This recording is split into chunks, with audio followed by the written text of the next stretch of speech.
Sa pagbubukas ng Round 4, panibagong hamon ang hinarap ng top 8 clashers at ang unang clasher na nagpakita ng kanyang pangmalakasang performance, si Angel D.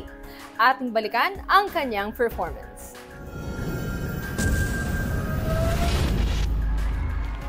Angel D. Congratulations, Angel D! Pasok ka na sa next round!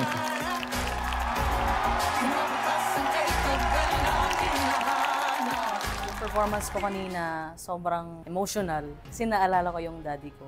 The way I sang this song before, nung bata pa ako, nandun siya sa harapan, tapos pumapalakpak siya. Yun yung naalala ko sa isip ko kanina. Kaya parang very desperate yung message niya. Pero para sa akin, dun ko siya naalala. It reminds me of my dad. Yun, happy naman ako na nairaos ko siya. So, I'm so happy.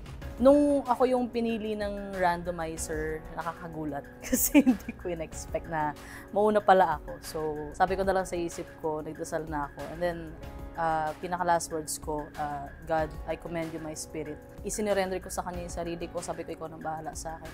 I guess, na ibigay ko lahat. Nung pinapili po ko kung randomizer ba or ako yung pipili, gusto ko ako yung pipili. So, naisip ko si Molly kasi because I'm confident na makalaban siya. Yung makalaban ko sila Sean Carl, si Molly, at saka si Sandrex. May halong saya, may halong kaba, may halong nervyos. Mixed emotions na yung nararamdaman ko kanina eh. Wala na akong iniisip kundi yung performance namin lahat, lalong-lalo na ako na isa laban sa lahat, ibigay na natin, itodo na natin. Yung round 4 para sa akin, very exciting, very nakakakaba. Habang tumatagal, pa-intense yung round namin. So, andito na ako.